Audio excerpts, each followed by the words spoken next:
What's going on, everybody? You are watching Heated Shenanigans Podcast, the only podcast bringing you the heat each and every single week. I am your host, Scott, and for those of you not watching on YouTube, my guest today is a multiple-time World Heavyweight Champion, former star of ECW, WWE, WCW, even had a stint in TNA. He is the founding father of the Triple Threat. Ladies and gentlemen, please welcome the franchise, Shane Douglas. What's up, my man? How you doing tonight? Oh, I am doing fantastic, sir. How is the evening treating you? Yeah, good. But we need to give your viewers a little background here. This has been like 6 months in the making. One of us doesn't know what he's doing with technology or having some kind of a problem, so we finally got it to work, and glad to be here. Looking forward to it. I'm very happy to have you on. Yeah, we had a few obstacles that we had to overcome, but we persevered. yeah. And God knows how, because it's put context to this. I'm not an idiot when it comes to tech, but I've never uploaded an app to my phone. I don't use it for that, and I've never known my Apple ID number that you have to upload when you download an app, right? And so I had to like literally search high and low in this building to find it, and somehow in the mountains of crap I have in this apartment, I did find it. So anyway, we're here, and I'll give another Pittsburgh, the Larry Zbyszko salute. Right? It's Yes, the living legend. Well, first off, man, it's coming up quick here. October 29th. Next week. We're going to be working together live in Fort Wayne, Indiana at Heroes and Legends at the Allen County War Memorial Coliseum, and Francine's coming as well. What would you like to say to the fans out there that are getting ready to come to this event, and anybody that's on the fence about coming to this event? Well, Francine had stayed off the road for a long time because of her kids, and we've started making appearances in the last few years together. Like we talked about yesterday, the magic that sort of takes place when we all get back together, it picked right up. It's for lack of better terms, like when we're together, I'm much better with her. She's much better with me. The chemistry takes over. But one of the things that probably most of your fans that will be coming to see us next week will realize is that we're more like two dorks, like having fun together. And we always do. We always laugh our asses off. So, but we have a great time talking to the fans and meeting the fans. Every fan that comes gets their money's worth when they meet me and Francine. So looking forward to it. Absolutely. And I've had a lot of requests, and I'm very excited to have this opportunity. Very, very fortunate. You guys have been outstanding to work with and getting everything set Thank up. You're most welcome. Like, this is the first time for me doing one of these things, bringing in talent for an event. And I could not have picked two better people for my first experience. Yeah. Well, again, I think, like I said, we both do well on our own, but when you put us together, it's like I told you yesterday when we spoke briefly, there was always a magic in ECW. And I know that sounds cliche and made up, but, I'd been around quite a while before that, 11, 12 years before that, and been around a little while after. I've never seen the kind of enthusiasm in fans. I've never seen the kind of fervor that we saw in the fans in ECW. And I think that was reflective of, what we were all giving in the ring. But I've always said and always believed and still believe and will always will that the ECW roster was always exponentially more valuable than any one of us by ourselves. And I think that's the way it was set up to be. It wasn't about the franchise as the world champion. I got that role because I was I was the guy that had a lot of experience. I'd been carried belts at other companies and everything. It was just that perfect timing for my career. But if you look at that roster that became that iconic initial ECW roster, other than me and Funk, Candido, but Candido wasn't there initially, early on. Dean and Chris Benoit, most of the rest of the crew. Sabu was largely unknown in America. Taz was unknown in America. Tommy Dreamer, unknown in America. But in those early days when we were doing something, boy, this is going to be a real slog, right? Like got a lot of young green guys, not green, but untested guys. And then the shows started happening. And, you'd watch all the, when I say the boys, I mean the men and women, I mean the locker room. When you'd see the boys go to the ring in ECW, it jumped right off at you. Nobody was lazy. Everybody was out there working their ass off. And those fans in Philadelphia that were traditionally some of the toughest fans to work for, I used to dread going there as a dynamic dude with good reason. But it just, again, the magic just somehow happened. And, that for the fans out there to understand ECW in proper context, understand that we were always 3 weeks away from being out of business. If any time during that run, the ECW arena would have been empty or half full, that would have put us on rocky ground very quickly, because we didn't have a Titan Sports behind us, or a CNN behind us, Time Warner behind us.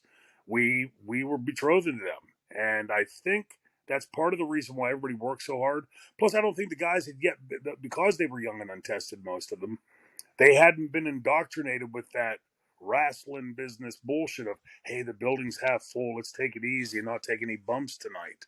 Everybody went out there and gave it everything they had. Nobody left anything in the ring. And we talked about yesterday the fact that we still hear those chants today, 20 plus years after his demise. None of us could have fathomed that back then, but I can tell you every one of us is incredibly proud of that. And justifiably so. You had spoke on the magic between you and Francine. I kind of wanted to go back and get your thoughts on this. What was it about Francine that drew you to her, that would make her that missing piece to what the franchise had going on back then? Well, I'll get to that in a second. When I came back from WWF, which was not easy to get out of that contract, and I've told that story. The fans have heard that story about me getting out of there with a broken back. I'd come back. I flew myself up. I wasn't on the show. I flew myself up like a week or two later. They were doing Lost Battalion Hall, the original building in Queens, and I forget where the second night was, but I went there the first night. Now, understand, I'm after this 6 months in hell. I'm back in ECW and happy as a pig in shit, right? I mean, I'm thrilled to be back, and I'm just plus I don't have to work that night, so like I can sit back and enjoy and watch a great show and hang out with all the guys. And Francine, at the end of the night, they were doing the promos after the show was over, and she was with the Pit Bulls. Now, I didn't even notice that it was the same girl. When I first walked in, I met her earlier in the night. She was sitting there with her glasses on and, you know, well dressed, and she was always real quiet reading a book in the dressing room. And I said hello to her, and she was very polite and said hello. And she went back to reading. I assumed she was like one of the guy's wives or girlfriends or something. Didn't know she was a worker. Then I see her come out in the Pitbull gear. And honestly, at first, I didn't even know it was the same girl. And so she gets up there and she starts, her hands are shaking and her voice is quivering. And I walked over just instinctively wanting to teach. So I walked over and I pulled her away from everybody. I said, why are you so nervous? And she said, well, I just get so nervous in front of the camera and blah. I said, you're just talking to us. Forget the camera. I gave her some pointers, some quick pointers. And she went back and did a great job. Well, Paul had later told me when he came up with the idea of putting us together, he had seen that night and saw how quickly she took to that teaching. So now to answer your question directly, like what made Francine that perfect fit? I think again, she hadn't been around the business and indoctrinated by all that, wacko, hey, we got to take it easy tonight, no reason to work hard type of crap. She was incredibly eager to learn. She was incredibly open to being taught. It wasn't like anything I would say to her, well, I heard this or heard that. And so in the car rides back from wherever we were coming back from or driving to, we would talk and I'd answer questions and she got a pretty quick tutorial in main event professional wrestling. Now, as a sidebar to that, I cannot imagine less than a year in my career, if somebody had said, okay, you're out there with the world champion, like I would have been mortified. And she did a great job where there was an iconic thing that everybody still talks about today that she did. We would do the entrance. I'd hold the ropes. We'd give the kiss, heartbeat, give her the center walk. I'd come in behind her. When I came in behind her, she walked instead of to me to like do the together thing. She walked to the other side of the ring. I had no idea what she was doing. And I went back to the turnbuckle when they announced me raising the three fingers and I got the belt on. She's in the opposite corner as me and she looks and she turns her head and does this like real sultry look, drops to her knees and slinks across the ring. And as she's getting closer and closer, where's she going with this? And then she comes up and she kisses the belt. And I remember at that moment thinking to myself, not that she wasn't good before that, but I remember when she did that, I thought, she gets it. She understands the character. She knows where to interject, where to take it. And that makes it easy on me then because I have to think less about what I need to get her to do and do my own thing. And so she caught on very quickly, was always a very willing learner. And our chemistry together, as you and the fans will see next week, we just enjoy being around each other. We laugh and, like two morons. So it wasn't hard to work with her. I had Francine on a few months ago, and she very quick study when it came to professional wrestling. It just like a fish to water is how she took to it. And again, in professional wrestling, you do never stop learning. No. And I did want to ask, what would you say is the most important lesson you learned in professional wrestling, and how did your career change after you learned it? I've been blessed with a long career, so I mean, I at every step of the way, I had amazing teachers. Dominic DiNucci and then Bruno Sammartino coming by.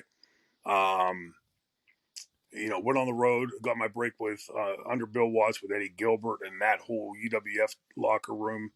Just an amazing locker room. Black Bart, Pez Watley, Dick Murdoch, Dick Slater, Terry Taylor, Eddie Gilbert. I mean, just an amazing group of people to work with and learn from. But I think like the overriding thing is to learning this craft is that you have to be constantly open-minded. When you're a kid coming into the business, it seems like an unlimited amount of stuff to learn. And I remember being overwhelmed when I was in that early stage of my career and I'd come back and whoever I say was working with Pez Watley that night, he would come back and say, kids, you got to learn this, you got to learn that. And somebody else in the dressing room would say, don't forget this and don't forget that. And every night it was more and more and more just getting packed on to the point where you felt like I can't learn this all. It's too much. And at some point, the light bulb goes on. Not that you've come close to mastering it by any stretch of the imagination, but you got to that point where you thought, okay, if something goes wrong in the match, I think I can get it back on track. Prior to that, if something go wrong, your hair would go on fire, right? Like, I don't know what to do. And, that for me came from working around all those guys. I tell my older son now, who's, guitarist, Connor Martin in Nashville, every night Eric Clapton is one of the masters, right? Every night he goes on the stage, he makes mistakes. But he's just so damn good. He can just melt it right into what he was doing and makes you, the viewer, think he meant to do that. All the masters will make mistakes almost every single night. And, for me, like watching all these guys and I mean, like all those guys, the Black Barts and the Pez Watleys and all those guys I mentioned, all were very different styles, very different teaching styles. But you sort of gathered like the commonality amongst them all was when something would go wrong in the ring. Like one night we were in Memphis. It was me and Michael Hayes against Black Bart and Doug Gilbert under the mask. I forget what his gimmick name was. And Michael Hayes grabs his arm. He's twisting his arm and he tags me. He says, come off the top, kid. So I climb to the top and I go to jump off and my knee pad gets hooked on the turnbuckle. So I'm now moored to the ring. I jump up and come right down upside down in the corner. And Black Bart picks me up and goes, well, he's chuckling to himself. He goes, well, let's see if we can get you out of this one, kid. And that sort of bled onto me, like thinking, like as you went on, okay, that was a pretty big screw up. He didn't panic. He just get back on track. And I think that is a very important lesson that I think is missing in the business today, because you don't have those elder statesmen in the dressing room. Like in AEW's case, for instance, they've got a few guys that have been around for a while, but by and large, those kids are all going to the ring with kids that are at similar levels, and you can't learn from kids at a similar level.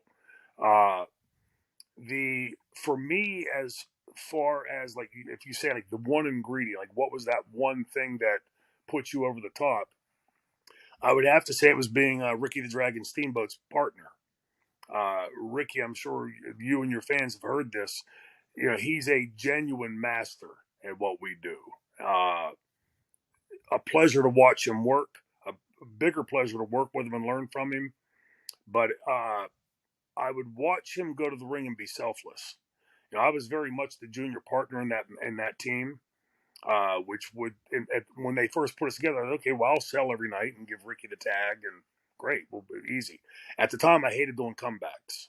I think it was because I was like more heel at heart, even though the business hadn't yet given me that opportunity. I just didn't like making comebacks. Well, Ricky identified almost immediately I didn't like doing it and said, "No, he's going to make me learn it." And when we first started, it was going to be on a night-to-night basis. I'll sell tonight, Ricky will sell tomorrow, and vice versa. And one of the nights that it was my turn to sell, he had sold last night, so now it's my turn. In the middle of the match, he's doing some stuff and he gets bumped and falls down, and he takes a bump and he sits up and covers his face, and he yells to me, "Gotcha, partner." And he goes into selling 2 nights in a row. So I'm thinking, oh shit, now I got to make a comeback, and like that kind of stuff, and again, like Ricky could have easily said, "You sell every night, I'm going to get the hot tag," and a lot of guys would have done that in the business. Ricky was also never selfless. I mean, selfish in the sense of saying, if we're going to get beat, you get beat. There was never any of that. And he never criticized. Even when I would screw up, he would never criticize. We'd get in the car that night and he would say something like, "Hey, tonight, remember when you did the arm drag spot?" "Yeah." And he'd say, "Well, what if right before that you'd have done this, gave it a second to breathe, and then after the arm drag done this and this and this?" And as he was saying it, I'd be looking out to the dark of the night, and I could see it playing like a movie, like what he was telling me. And I would, every time he would do that, I'd think, "Man, that's brilliant. Like, why didn't I think of that?" So Ricky expanded those horizons in me as to what was possible in the ring, where you could take it, and then how you could get the audience to react to things just by little tiny change ups. So all the teachers, the long-windedly answer your question, all my teachers were great. I had an amazing number of people to work with, but Ricky Steamboat at that point in my career took all those things I'd learned previously. It was a sort of scatter shot, pulled it all together like a laser beam, and really made you think of wrestling in a completely different realm than before. And Ricky the Dragon Steamboat is unquestionably one of the greatest of all time, especially as a baby face, probably the top baby face of all Mm-hmm. time. And all that good storytelling over the course of his career and, of course, your career. I was curious, what is your favorite story you've seen told in a ring? Not a match, but the story being told in the Oh ring. my gosh! Again, I've had the luxury of having a front row seat from the dressing room, watching all the masters work.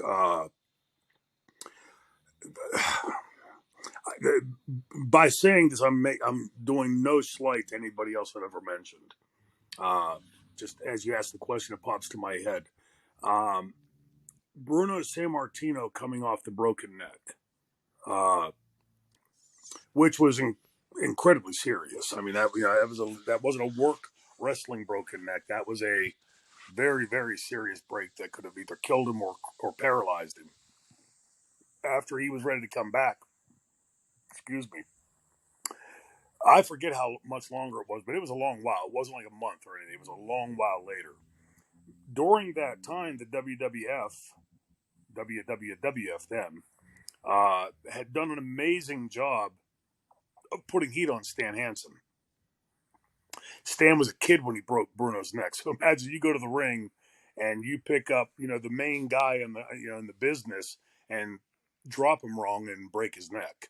He really thought he was done. His career was done. And, in typical fashion of wrestling, the best wrestling storylines are what make chicken salad out of chicken shit, right? And they dumped this heat on him. And the first match back, I know there's a video of it because I've watched the video. I don't know. I'm sure it's on YouTube somewhere. The first match back is a cage match in Madison Square Garden. So now this is before ring music and all of that, right? So Stan Hansen comes down to the ring, does the badass walk to a certain point, but he gets close to the cage, pauses, stops, and he's walking around the outside of the ring, feeling the cage, very hesitatingly gets into the ring, playing his part perfectly. Gets into the ring, and then there's like a literal 8-10 minute lull before Bruno comes out. And you can, during this time, feel the crowd just sort of just building. They know he's coming, right? And, large Italian contingency in New York. And everybody loved Bruno. Bruno was so over. It was incredible to watch.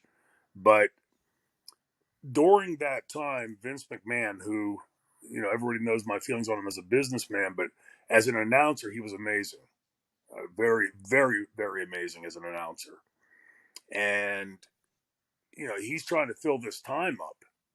And he says something along the lines of, Bruno, the living legend Bruno Sammartino, ever the champion, ever the master champion, is giving Stan Hansen time to think about what's coming.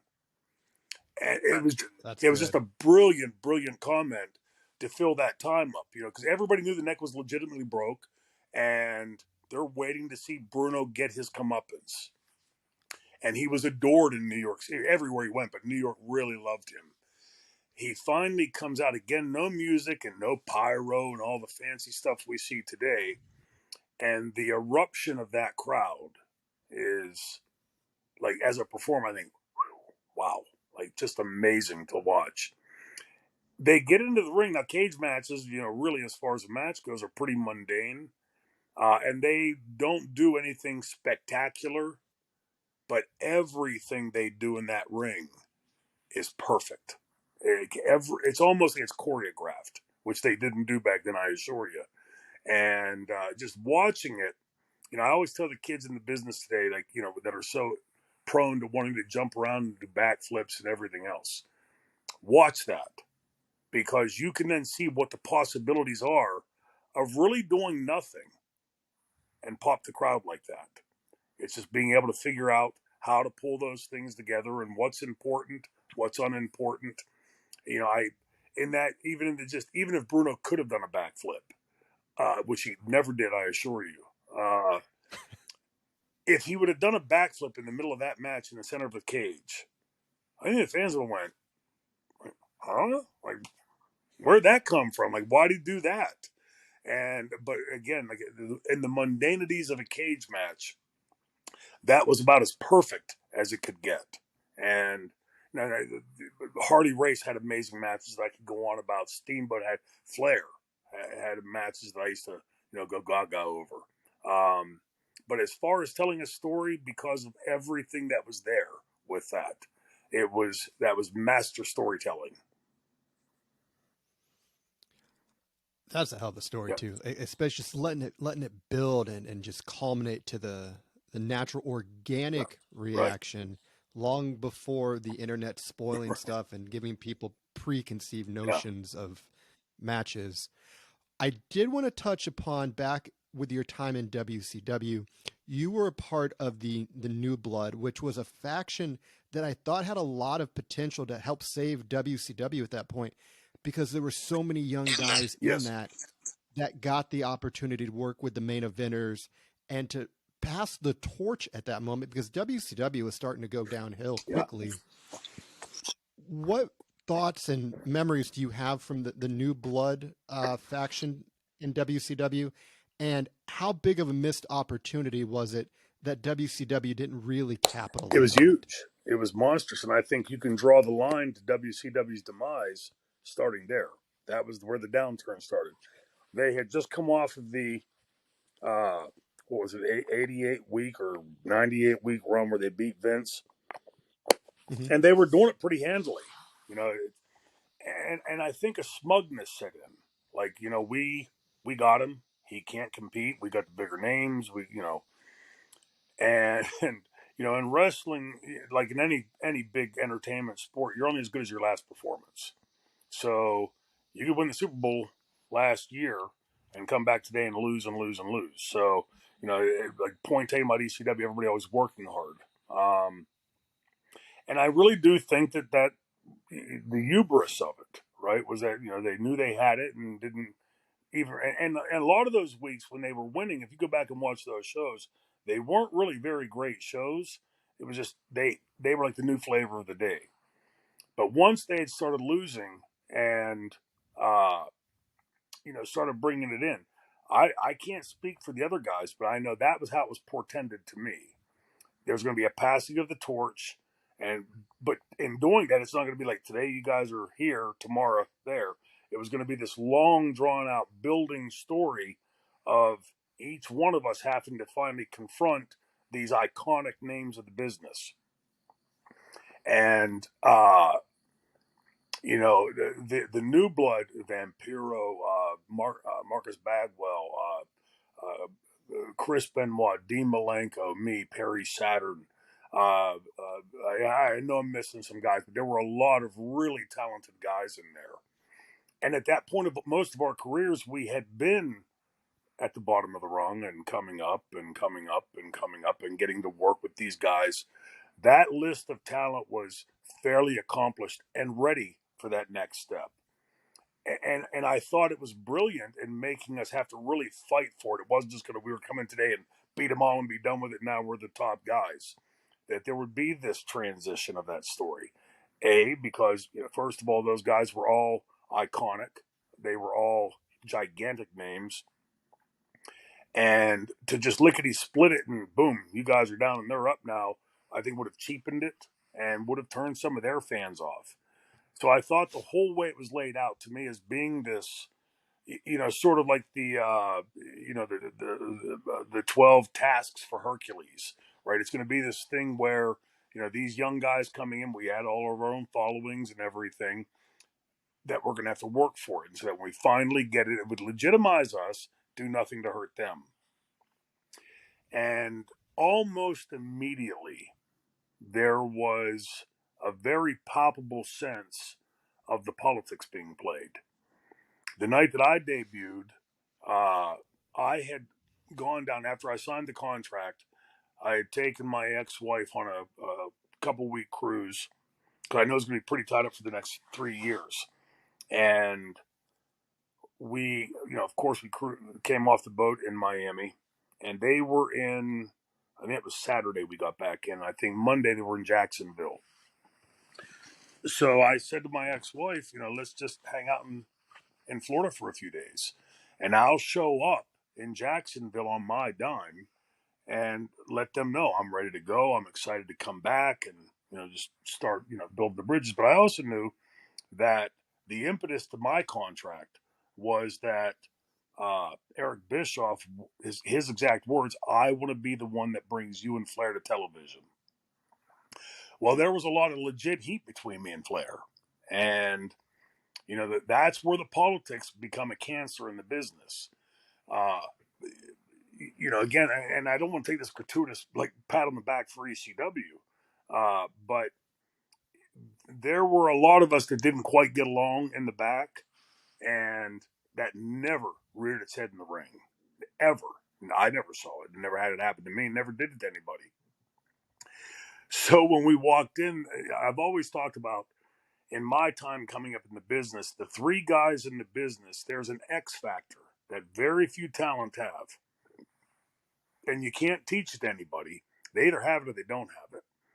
In my time coming up in the business, Hogan obviously, Flair obviously, and Dusty Rhodes. You and I could be sitting here talking, having a drink with our friends, not paying any attention.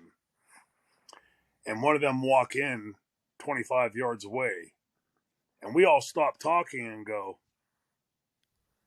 you sense them. Like there's like an aura that comes in with them, a charisma. And so I had walked in. When you walk into the Jacksonville building in the back, there's a real thin, like foot and a half wide area you have to walk through, and windows here where you have to walk past the guards that let you into the building. So I'd walked in. When I walked into the back dressing room, everybody's walking around. Well, Sandman came over, Mikey Whipwreck came over, Peaches came over, other people from WCW. I'm saying hello to everybody. And I felt Flair walk in behind me. Nobody said anything. I just felt it. And before I turned around, I went, Rick?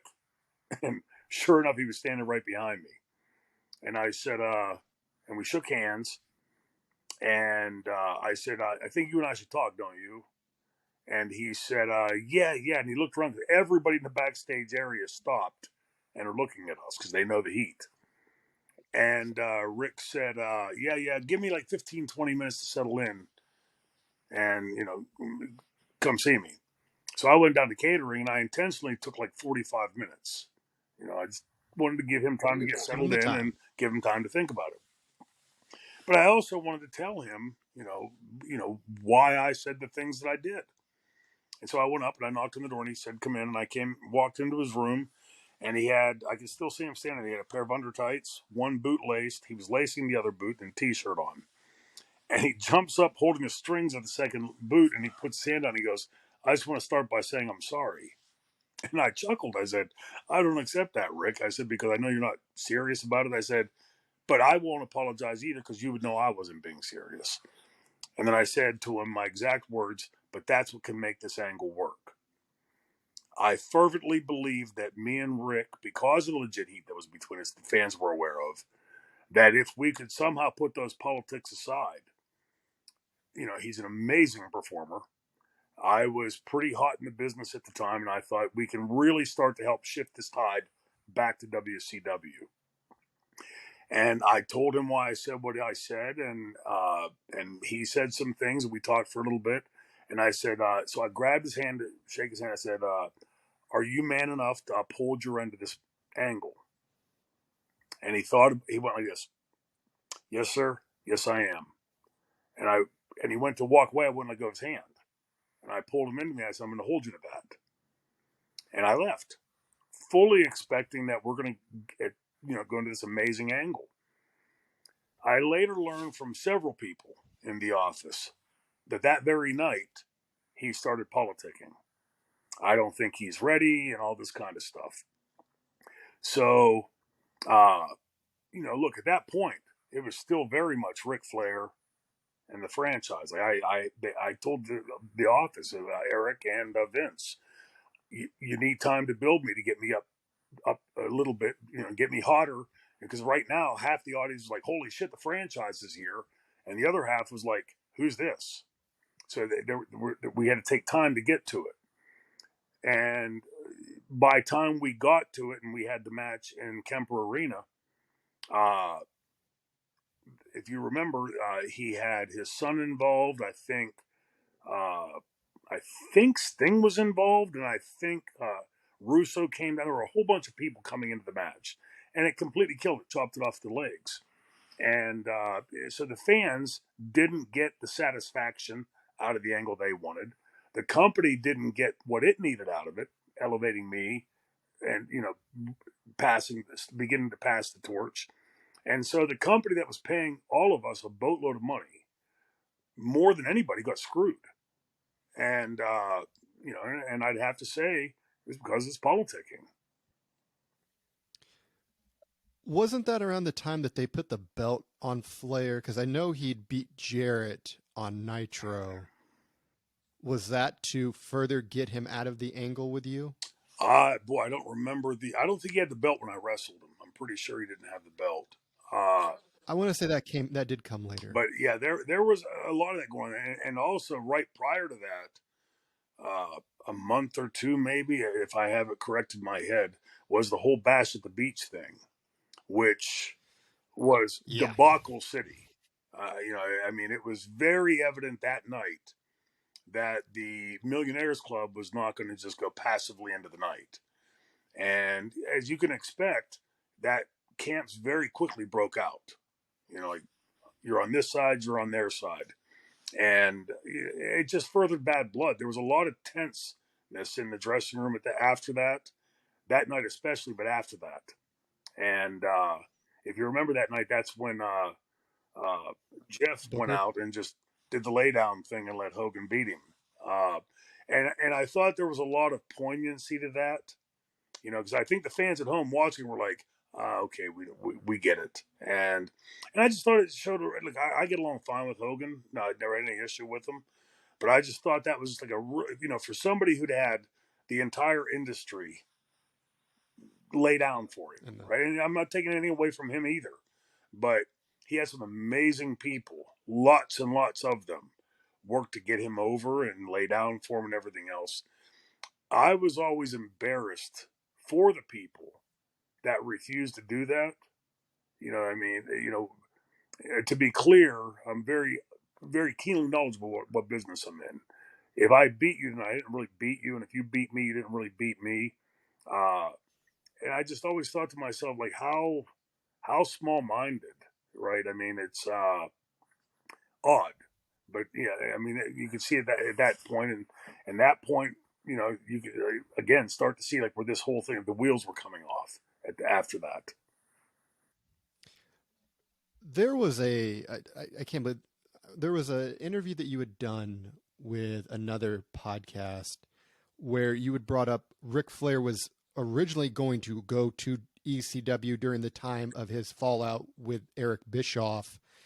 How close did that actually come to happening, and how well do you think it would have worked in ECW with Paul Heyman having control over that Well, I think situation? Paul would have, for lack of better phraseology, Paul is a mark for the business, and I think he would have given Flair more than his just due, right? He's Ric Flair. Uh, what happened was we were Paul was always threatening WCW lawsuits, and every time they would throw talent at us, like I think Sherry and oh geez, brain fart. Not Chris Benoit. Part of the Hollywood Blondes. Oh, Pillman, Pillman? Brian Pillman. I had Chris stuck in my head. They came up on one of those deals. We were supposed to get that the week that Pillman came up. We were supposed to have Steve Austin, and Steve had tweaked his knee or something, so they said Brian, which was great.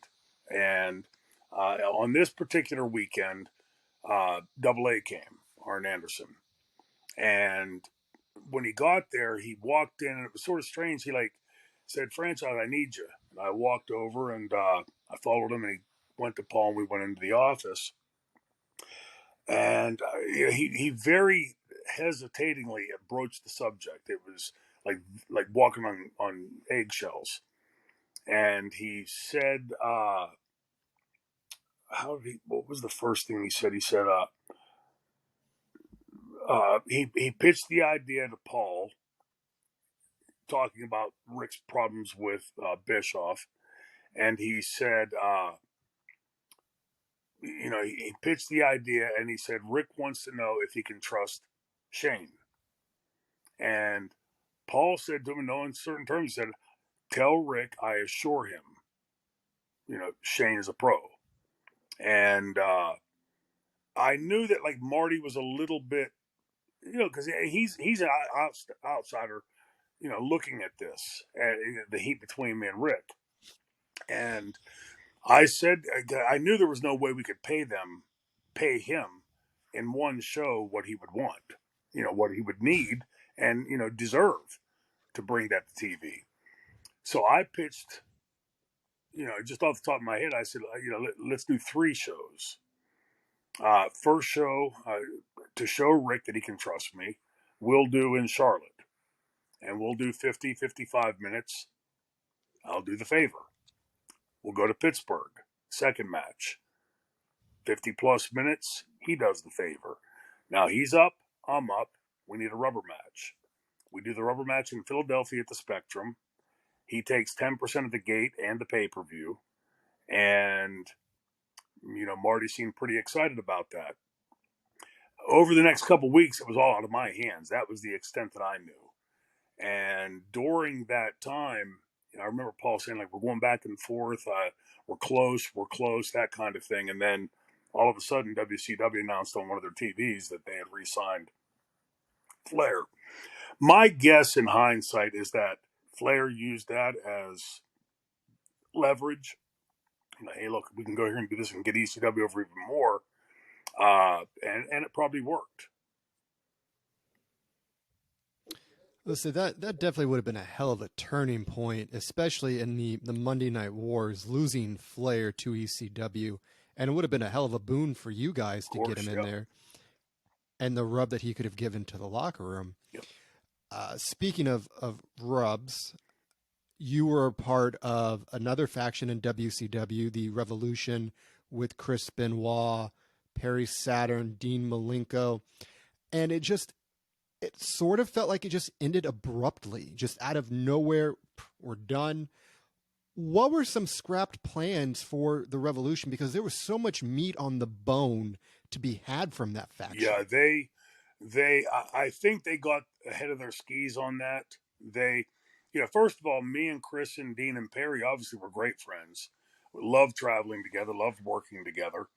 And there was earlier, when Dean and Chris had first gone to WCW, Dean had popped up in Philly on one of the ECW weekends. And I just assumed he was hanging out, coming to see his friends and everything. And he took me out to eat at a sushi bar down on Franklin Avenue. And Dean and I had always had this way of communicating. He and I were the closest out of all those groups because we'd known each other the longest. And we used to have this thing where we would say, okay, listen, let me get through. I'm going to say, let me get all the way through. I'm going to tell you, and then respond. So I sat and I listened to him for the better part of a couple hours, pitching this idea for New Horsemen. And that, we were to mimic the old Horsemen. So, Ric Flair was phenomenal at what he did, but Shane Douglas was like sort of the new Ric Flair, the big mouth guy and that kind of thing, the promo guy. Benoit was pretty much, that Arn Anderson role. Dean was in that Tully role. And I listened, and to be honest with you, I was thrilled with where I was. I loved ECW, never wanted to leave. And I said to him, please tell Bischoff and everybody else that I thank them for keeping me in mind and, offering that, but I'm good where I am. I'm staying here. And, it seemed like that didn't sour our relationship. You could see that there was, I think they were like really looking to do this New Horseman thing. So when they later had us there and Vince Russo came up with the idea for the Revolution and pitched it, of course we were all on board, ready to do it. And we all went into it, really giving it everything. The culminating night for us in the Revolution, I would say, was in Auburn Hills Palace, where we had gone to the ring and we were getting heat and we were threatening to burn the American flag, stuff you couldn't do today. No. And, there was real palpable heat in the building. And they first sent Jim Duggan, and we were to beat Duggan down, and then Brett would come. And we would powder on Brett and then set up those. I think it was from there they were supposed to go to Dean and Brett going for the belt. Or Chris and Brett. And we got back that night to the dressing room, walking back to the dressing room. And, I was a pretty good gauge of heat. And there was real money drawing heat there with that. The first thing that they did wrong in that segment was they sent Jim Duggan, who had used that 2x4 for 20 years and never tatered anybody. They sent him to the ring. As he's running to the ring without my glasses, something looks weird. and fans are like sort of chuckling and stuff. They sent him to the ring with a rubber board. And What? yes, and we had it already laid out. Perry would feed first. Uh, there was a pecking order, and I think, supposed to be number two. And when he hit Perry with this rubber board, it was like one of those Gumby dolls. They have a wire inside. So he hits him, and the board is now bent. The rubber board is now bent, and he's trying to straighten out. Bless Jim's heart. And I would have gladly fed Jim Duggan with a real 2x4. And when I saw that with that board, I looked at him and I said, "Sorry, I can't sell that." And I bumped and rolled away. And when we got back, J.J. Dillon was back there, and he said to me, "That was the worst fucking thing I've ever seen." And I agreed with him. I said, "But you should have spoke up at the booking meeting." David Arquette was still to come. It was going to get Oh yeah, worse. yeah. This is like there was a very rapid downward spiral, and nothing against David, but I mean, we were in a very cutthroat business with a real war going on between these two promotions.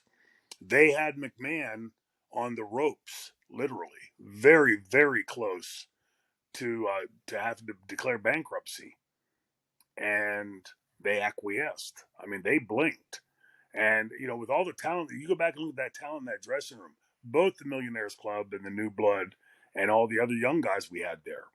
We were set up for a 20-year run with that talent.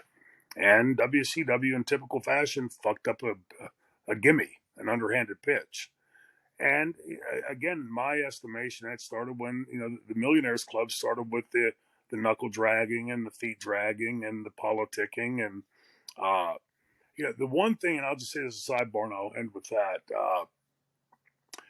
The one thing that's always amazed me with that is, when you're talking about the names Hulk Hogan, Ric Flair, um, all of those guys, iconic names in our business. It always stunned me and really caught me by surprise that Ric Flair was so insecure because, from the outside looking in, you're Ric fucking Flair. You're the nature boy. I mean, you're on the Mount Rushmore, no matter who's, right?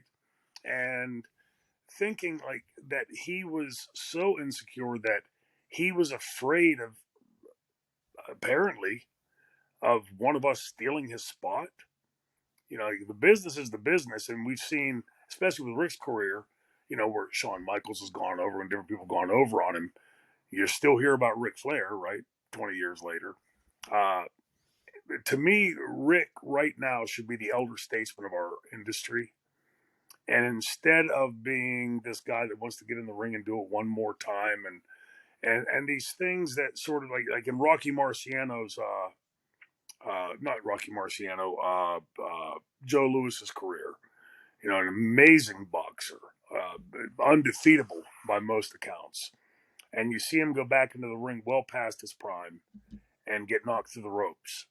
And I remember my dad talking about it, because he was my dad's contemporary, and saying, like, just always talking about like his 6-inch knockout punch and things like that. And then later seeing him get knocked through the ropes by a guy that he would have eaten up 5 years earlier. And the industry hadn't yet excelled to where it would, boxing or wrestling. But if Ric Flair lives to be 150 years old, he's always going to be the nature boy. And like I always say in wrestling, we are only limited by what we can create up here. So I'm pretty sure creative minds can come up with an endless number of things to do with Ric Flair that suit him to where he is age-wise, where he is stature-wise in the business. And yet, you can see this wanton desire to somehow recapture something from 30 years ago. And newsflash, we're all older. We're all 30 years older than we were 30 years ago. And I have yet to meet the person that can go like they could go 30 years ago in any sport. Say, even the great Tom Brady, it's finally catching up with him. Father Time has knocked graciously on the door. Yeah. One thing I definitely wanted to make sure we discuss, I know you've probably talked about it a lot, but I wanted to talk about the psychology behind it. The infamous promo where you denounced the NWA World Championship and christened it the ECW Championship. One thing, and I don't, you might know, you may not know, but that promo, when you started listing off the lineage of the champions and the crowd was just walking right in, they were right behind you. They're, yeah, Shane's the Yeah, champ. And then you swerved yeah. them. You lured them in and you stabbed them all in the back. I just thought that was so masterfully Yeah. done. And I wanted to go back. What was your inspiration and the psychology behind that promo? Well, I never pre-plan my promos. I never write like outlines or whatever. There will be times, or there were times then in ECW where Paul would say, "Don't forget to mention this or that." But by and large, gave me pretty much carte blanche about how I wanted to do it. With that promo, the reason I couldn't pre-plan anything was I literally could not figure if I was going to do it or not. And right to the moment that I throw the belt down, I think that's part of the reason that I dragged the promo out a little bit. Was in my brain, I'm going back and forth, back and forth, back and forth. And I think the trepidation, for me anyway, at that time was that even though the NWA had been dead and gone for 7 years at that point, uh, it was still the NWA. And, it was, in my head, the NWA and ECW was coming up, but, we still hadn't, I mean, it was the longest lineage title in the industry and that sort of thing. And I thought there was a part, it sounds like I'm trying to be self deprecating, and I'm not. I was really afraid that if this doesn't work, it could kill the company. And so I was going back and forth in my head. To make all of this make sense, you have to sort of give the climate, what was going on in the building. It was August 24th in Philadelphia, which August in Pennsylvania can be pretty brutal with the humidity and the heat.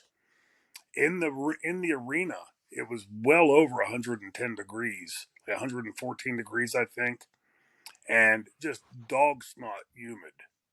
And I had 3 matches, and the match was Scorpio. For the fans out there, credit Scorpio with that match. I was following his lead and letting him take it where he wanted to. I was blown at that point, and we gave a pretty good performance. And now I've got to do this with the title. Do I do it? Do I not do it? And the way Paul pitched it to me early in the week and during the week, it was, if you do it, we'll go our own way. If you choose not to do it, we'll stay in the NWA and make that work. So I had gotten to the building earlier that day, and all week long I'm back and forth on this. There were 2 seminal moments in what led me to ultimately do it. On Thursday, I had gotten a phone call from Mike Tenay, who used to do the radio show, the syndicated radio show. And he asked if he had listened to his show the night before, and I told him I didn't. He said, he wouldn't tell me what. He just said, you need to go back and listen to the archive. So I did, and Dennis Corluzzo, who I'd only at that point ever met one time before that, Eddie Gilbert, early in ECW, and Eddie was still there. He stopped over at the Renaissance Hotel. We were out eating or something, and he stopped to get a payoff that he had worked the night before, day before, whatever, with Corluzzo. And we went in and we were talking. He was talking to him, and he just said, "Oh, by the way, this is Shane Douglas." And like Dennis and I, like literally, "Hey, how you doing?" That kind of thing. It was very, very brief, very quick. So I didn't know Dennis Corluzzo other than having met him that one time. And on Tenay's syndicated show, he said, for anybody out there that's thinking of booking the franchise, I wouldn't. He'll only take your money and he'll no-show you. Well, I'd never no-showed anybody in my career. I was taught differently than that. And at this time, ECW still hadn't yet hit its stride. So we were making 75% of our money on independence at that point. For the life of me, I couldn't figure out why he would say that in a national interview. Whether he was trying to stooge off that I'm going to become the NWA champion or whatever, but I didn't like it. and that pushed the needle to doing it. But then I, kept going back and forth in my head. We arrive at the building on Saturday, and I walk in 6, 7 hours before the show, and Corluzzo comes running up to me and shoves a contract into my face and says, "Hey, man, I really need you to sign this." I said, "Okay, well, let me get it to my lawyers and I'll get back to you." No, I need you to sign it now. Well, I couldn't exactly sign a contract if I didn't know what I was doing in the match later. And so I said, "Well, let me take it and read it." And so I took it and read it. And I said, "Look, my lawyer needs to go over this. And as soon as he does, and we'll get it signed and get it back to you." And I tried to, in as professional a way as I could, tell him, like, I'm not signing it till my lawyer sees it. And he literally followed me around the building the entire day until the last. I kept telling Paul, like, get him away from me. I'm going to blow this, right? And I had gone into a bathroom to do my number two business. And I walked out of the toilet stall, and he shoves the contract in my face again. Goes, "Here, man, I need you to sign this." And I about blew. I used to have a pretty good temper, and I did cuss him out. And I went to Paul and I said, "Paul, you've got to get him away from me, because I'm going to blow this." And he did, for pretty much the rest of the day, keep him running around and stuff. I still, at that moment, had not consolidated in my head, I'm going to do it. And, when I had the first match, and I kept thinking through the course of the night, like, my brain will make itself up.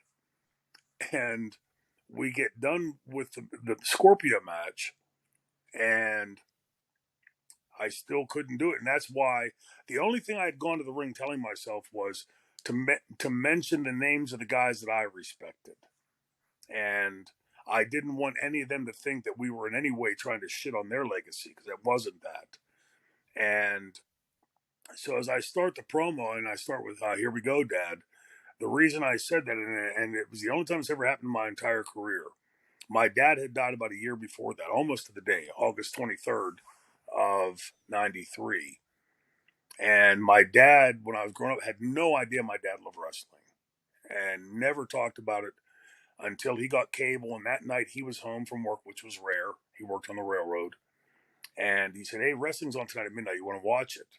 I'm like, fuck yeah. I didn't know my dad loved wrestling, right? So we sat down and watched it. And uh, it was like one of those really special nights with my dad. And so he died the year before, and I'm, holding the belt and I'm making some comments, and I felt my dad.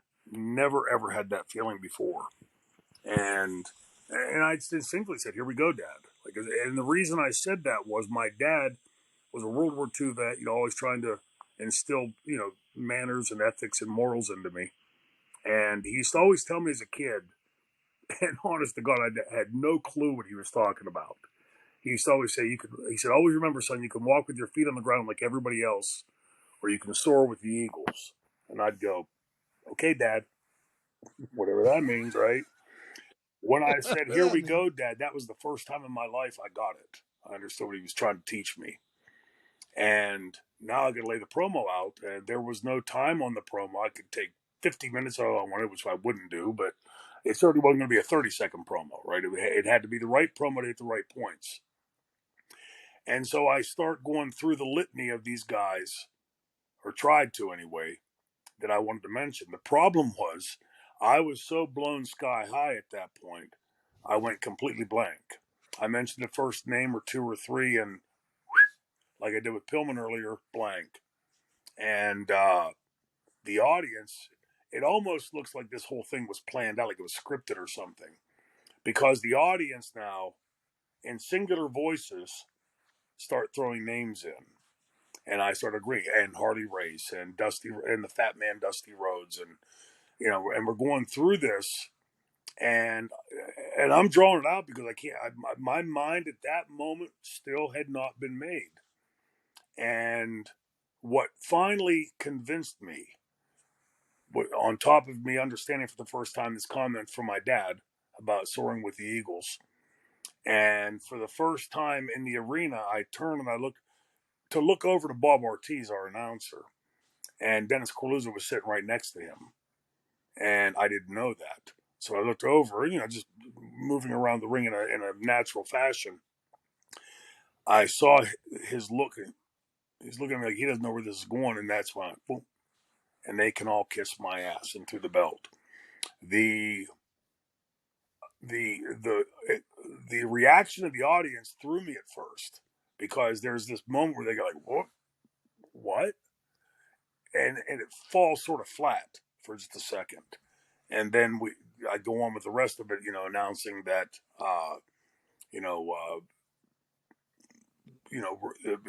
I named this title the new world title, and that kind of thing, and it got over. It worked. We get to the dressing room, and at that moment when I get to the dressing room, I'm still not sold that this has worked.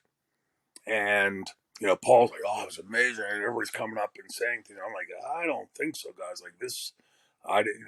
I'm in my head. I just forgot a whole bunch of names out there, and that's the only thing I could really think of. So again, I'm blown sky high. Then as the week wore on, and I started getting the phone calls from different wrestling media personalities and things. It started taking on like almost like mythic proportions. Not immediately, but the way they were selling it, we heard this, and what's the story, and but in time, as time had gone on, my career has been defined by that, and I'm thankful that Paul had trusted me to carry it out. That the fans were as into it as they were, and they got it. The ECW fans understood where we were going with it, and when you get into wrestling, you think to yourself like, if I could even leave a legacy, like you don't think in those terms. It's you think of like, hey, just want to have some matches and have fun before I get out of the business or whatever. You don't. At least I never did think of championships and legacies because those are the things that were like all those great guys do, right? That's the giants in the business do that stuff. And looking back and realizing that for better for worse, I'll forever be remembered for throwing that belt down in the promo that ensued. Uh, I wish I could sit here and tell you and your listeners that, or your viewers, that I had it all planned out. I scripted the promo out. It was all laid out perfectly, and we just went out there and did it. It was a lot messier than that. It turned out pretty damn good in the end, though. Thank you. Well, we'll go ahead and end it on that, guys. And again, big reminder, come on out to Fort Wayne, Indiana on October 29th, Saturday. Come on out. It's a family event. Come meet the franchise Shane Douglas. Come meet the Queen of Extreme Francine. And it's going to be a heck of a time, guys, and we're really looking forward to it. And that's going to do it for this episode of Heated Shenanigans Podcast, and we will see you guys on the next one. Appreciate it, guys.